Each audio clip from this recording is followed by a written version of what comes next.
Bonjour à tous. Bonjour. On vous retrouve aujourd'hui pour les tops et flops de décembre avec un petit peu d'avance ce mois-ci, mais il y a les vacances qui arrivent, tout ça. Et donc ce mois-ci, on a un top qui n'est pas très nouveau, mais qu'on n'avait jamais regardé. Et qu'on vient de finir, c'est la série Breaking Bad, qu'on a regardé en intégralité. Et gros top sur cette série. On comprend pourquoi ça a eu autant de succès. Ouais, le pitch en 2 mots pour ceux qui ne connaîtraient pas encore, c'est un prof de chimie qui apprend qu'il a le cancer et pour financer son traitement, il se met à fabriquer de la méthamphétamine, donc une drogue de synthèse.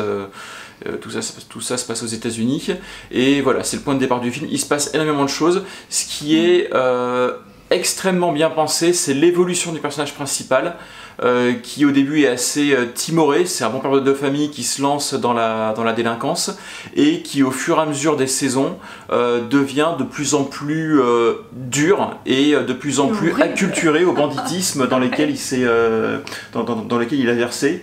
Et l'évolution de ce personnage en particulier est vraiment fascinante. Et il y a aussi beaucoup d'humour distillé au fil des épisodes, c'est bien mené, beaucoup de suspense. Ouais, alors moi je trouve que c'était très bien filmé, joué et tout.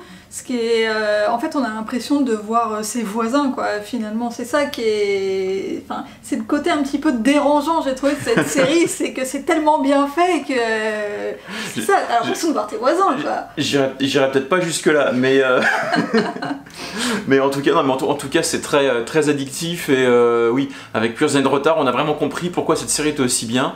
Donc si jamais vous non plus vous l'aviez pas vu, bah allez-y, ça vaut encore le coup. Ensuite, donc on enchaîne avec le flop de ce mois. C'est donc un film qui a été réalisé par Netflix, qui est la suite de Breaking Bad.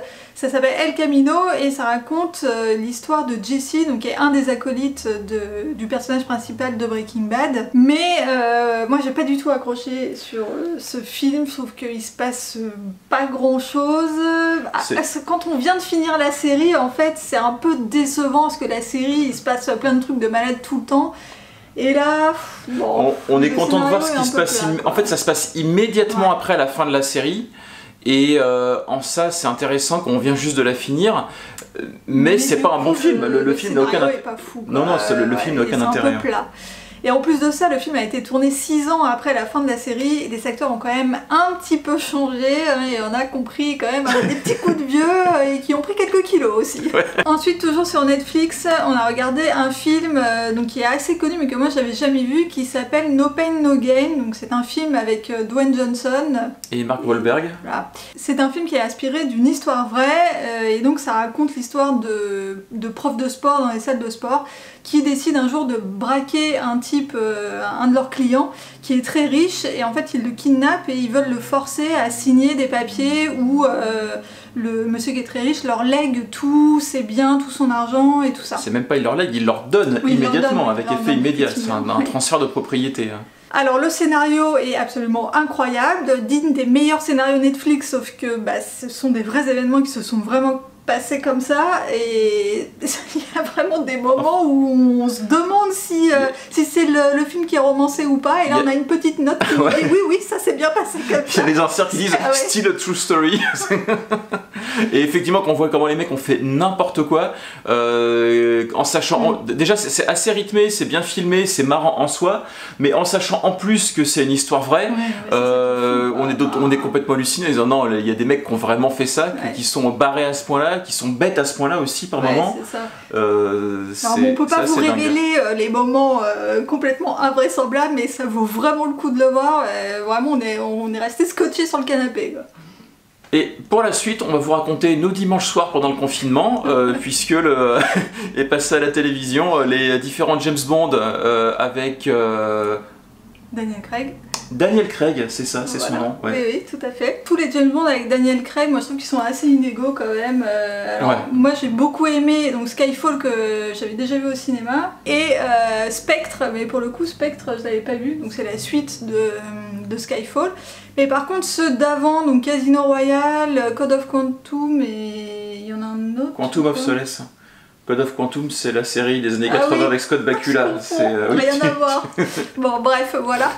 Je les ai trouvés quand même moins bien, et au final, donc ceux que j'ai préférés, c'est les James Bond qui ont été réalisés par Sam Mendes, et ceux d'avant ont été réalisés par d'autres réalisateurs. Par contre, ce qui est sympa, c'est que chaque film est la suite du précédent. Donc tous les films avec Daniel Craig racontent en fait une seule histoire, une histoire continue quoi en fait. Ouais. Voilà. Une même histoire. Non, mais et puis il y a quand même un peu des éléments de cliffhanger entre deux films. Ouais, donc, Et donc moi ce que j'aime bien avec Skyfall et Spectre, c'est que je les trouve plus originaux que les autres James Bond parce que ça touche à la vie privée de James Bond, et c'est quelque chose qu'on n'a pas du tout l'habitude de voir dans les James Bond. Un James Bond c'est juste un espion comme ça qui est complètement détaché, et on a l'impression qu'il n'a pas de vie privée, et là d'un coup il en a une quoi. Il y a certains films quand même où il a une vie privée, mais là on plonge beaucoup plus dans son intimité, et on remonte à son enfance et tout.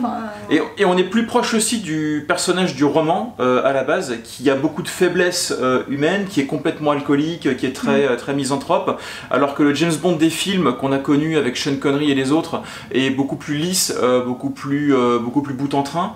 Et là Daniel Craig est très dur, limite dépressif, très alcoolo, et on retourne un petit peu aux sources de ce qu'était James Bond dans les romans, et c'est intéressant en soi. Et pour terminer, on a également regardé Han Solo, donc un des spin-offs de Star Wars qui a été réalisé par Disney, qui raconte la jeunesse de Han Solo.